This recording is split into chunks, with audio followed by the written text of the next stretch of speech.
Happy Friday, everyone. This episode is just going to be a bit of a recap of a fun webinar I got to participate in this past Tuesday in collaboration with BioSpace.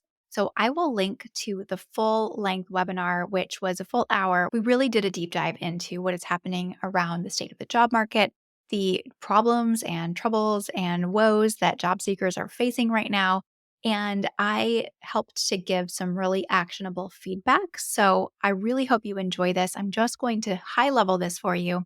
And if you'd like to go deeper, you'll want to watch the whole webinar, which I will link in the show notes. Okay, first of all, this webinar was on the heels of a jobs report that BioSpace launches, I think, quarterly. You can go to BioSpace and download that full report, and I will link that in the show notes as well. It's really informative. There's a lot of data in there.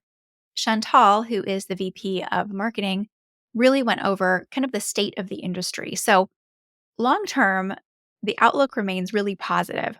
With over 20,000 drugs in active development, we're still, though, facing challenges with funding and fewer job postings. And basically, the sentiment with candidates remains low. However, there is movement on what types of roles are opening up, and most companies seem to be hiring a little bit and have plans perhaps to hire later this year. So I highly recommend going and grabbing that full report. It's great, great information. It talks about salaries too, which is always fun to learn about. So, a lot of good stuff in that report. I cannot emphasize enough. You should go get it for your own knowledge so that you are armed as a job seeker with the state of the industry and what is kind of going on and coming down the pipe.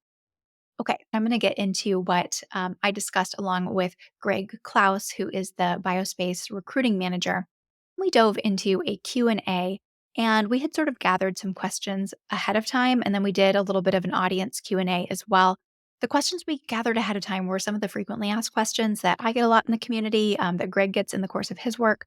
So in kind of broad buckets, we talked a lot about navigating the job market, and we broke down the importance of networking. Greg absolutely backed me up on how important that is. I cannot overemphasize how important networking is. These days, more than half of jobs are through networking. So if you are on the job market and you see 100 jobs posted, over 50 of those are going to go to somebody who knows somebody. That really cuts down the number of jobs that are available for you if you're not working your network. Now, what does that look like? Greg and I gave some actionable tips about how to network. One of Greg's tips was to work your network after you've applied all the way through the process because you never know who might put in a good word for you during your interview process.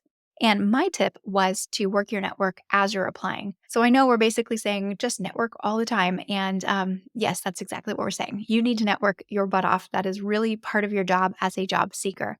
So here's a practical framework for you. If you can start your networking at the peer level as you're beginning to apply for jobs, so cast your net wide. If you're applying for scientific jobs, let's say you're a senior scientist and you want to apply for senior science jobs, start to network with folks that you would actually rub elbows with in the lab. So that would be other scientists, that would be principal scientists, research associate, kind of go up a couple levels and down a couple levels. Those are your peers. Network with those people and don't be spammy about it. I've talked about this at length, so you already know my philosophy on this. If you don't, I will point you back to some networking podcasts that we've already done. Basically, you want to come from a place of giving. So when you introduce yourself on LinkedIn, you may get a handful of free little messages you can send with your LinkedIn introduction invitations. LinkedIn is limiting those right now. So they're trying to push people into buying the paid premium subscription. That is up to you if you want to do it. If you don't, you get a handful. I don't know exactly how many. That seems to change regularly, but you get a handful of those little notes that you can send along with your invitation every month. I go in depth about this in a free LinkedIn course that you can get access to. I will link that below in the show notes too. These show notes are going to be gold. I'm just going to say that right now. So definitely check them out. If you are listening to this, go to the little show notes tab and make sure you look at the links in there. They are worthwhile. The general framework is you want to use their name. So hi name, hi Karina. And then you want to compliment them. You want to give a reason for wanting to link in, and you want to finish with an open-ended question. And it should not be spammy. The open-ended question should not be, are you looking to hire? That's not the question. You want to be friendly with your question and, something like, how do you like it at Biogen? Or how do you like working in San Diego? Just something really open-ended. You want them to respond and get a little back and forth going. And then after you've had a couple of exchanges, nothing long, you don't need 50 exchanges or anything, but a couple of exchanges about the company and the culture, you can finish up with, "Thanks so much. This was really helpful and it solidifies my excitement about X company. Based on your recommendation, I'm going to go ahead and apply for X job." That's it. You don't ask for anything. You just leave that hanging because they may then help you because many companies have referral bonuses and they may, now that they know you're interested, want to help you to get the job. So that's how I network with peers. Now, once you are in the process, your messages change a little bit. As you are chatting with people, you will want to say things like, "Oh, I just interviewed with so and so. It was such a great conversation. Do you know them?" Just very open ended. So you're going to be trying to get those people to think, "Oh, yeah, I do know them." Or "I know somebody in their group," or "I know somebody in that department," something like that. So that you are getting some referrals, some back channel referrals from your network as you're going through the process. Now, this only works at larger companies. If it's a super small company with not very many employees, this is more challenging, certainly, but is worth doing. And next time, let's say 5 years from now, and you need another job, if you have been consistently growing your network, like I teach, it will be much easier for you. Okay, so we really harped on networking. That was important. We also talked a lot about how important it is to tailor your resume. I get this question all the time. Do I really need to tailor my resume? The answer, both Greg and I agree, is yes, it is so important. And here's why. We are really busy. We are getting hundreds of applications per role. So, if you have not tailored your resume and we are smacked in the face with a giant wall of text and it's up to us somehow, me and Greg and any other recruiter, to go through and figure out why you're the right person for the role, we're just not going to do it. We don't have time for that. There are not enough hours in the day to do that. So, don't make us. It's your job to create a resume that answers the question that the job description asks. So, if they are looking for a senior cell biology scientist, you should have a clear, concise headline at the top of your resume, the first thing we read that says, essentially, "Hey there, I am a senior cell biology scientist." Now, you won't say it exactly like that, but that is the gist of it. I have some great YouTube videos on this if you want to learn how to craft a resume headline. Then the next piece of your resume should be 5 high impact bullet points that make up your highlight section. And these should be specifically tailored for the job description. Again, you are going to introduce yourself, your value proposition with that headline statement. And then you're going to go point by point down the job description list of the 5 most important things that they list in that job description. And you're going to tell me, the recruiter, Greg, the recruiter, exactly why you fit that qualification with a high impact statement. So this is not just, "I have experience." And Greg really, really echoed me on this, but you want to highlight your accomplishments, not just list out your job duties or responsibilities. So that's what you do in those bullet points. Again, I have some YouTube videos on this. I have another podcast episode on this. I have a BioSpace column on this. I really want you to internalize how important it is to tailor your resume. It makes a huge difference. I promise you that. We also talked about preparing for interviews. And so this kind of goes hand in hand with tailoring your resume because if you've tailored your resume, you've already started the process. Part of tailoring this resume, and I'm going to point you back to an episode I did a couple of weeks ago called How to Tailor Your Resume. I talk about how to dissect a job description to find the pain points. And something I loved that Greg said, he framed this in such an eloquent way. He said that anytime you are getting a question in an interview, the question is just the question. That's the surface level thing. What they're really asking is, how can you solve my problem? For every single question, if you hear it as, how can you solve my problem? And you answer that question in the context of the question, you are going to hit it out of the park with your interviews. I just gave a job seeker this very feedback.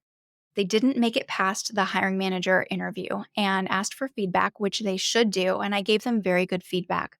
It was honest and it was candid feedback, which was the hiring manager told me she listed her skills and she talked about the technical aspects of her data, but she didn't really tie that to the bigger picture and the why and how can she bring that to this job, to this company.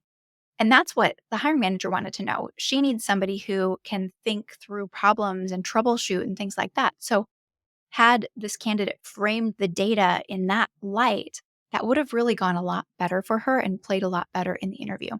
So every time you hear a question, please know that the underlying question is, how can you solve my problem? We answered the frequently asked question, how to address gaps in employment. And both Greg and I assured you that you are more worried about those gaps than we are as companies, as recruiters. We know that the market's hard right now. We know people have gone through layoffs, sometimes multiple layoffs. I know one candidate who's been laid off 3 times in the last 18 months. That is devastating. It is not their fault. Layoffs are not your fault. And so, how do you frame that in a way that makes you comfortable? First of all, just own it. It's part of your career story, but you can frame it in a really cool way. You can talk about the impact you had at the company, the mission of that company, and what you learned. And then you can say, unfortunately, there was a layoff. I'm really bummed because I didn't get a chance to finish XYZ. Show that you were really committed to the vision and the mission of that company and say, as a result, I'm on the market and this role appeals to me because it will let me continue learning XYZ, but also learn ABC. So you can take that layoff and you can say the impact, what you learned, what this new job gives you, and you can kind of tie that together as a continuous thread for your story. So own it. It's your story. There is nothing shameful about a layoff. It was a business decision. It was not your decision. So we know that candidates put a lot of weight on that as if they personally did something wrong, but we don't see it that way. So maybe just hearing me say that will help you to be less worried about it if that is on your mind. If you're thinking I'm lesser because of this layoff, just know this, you're not.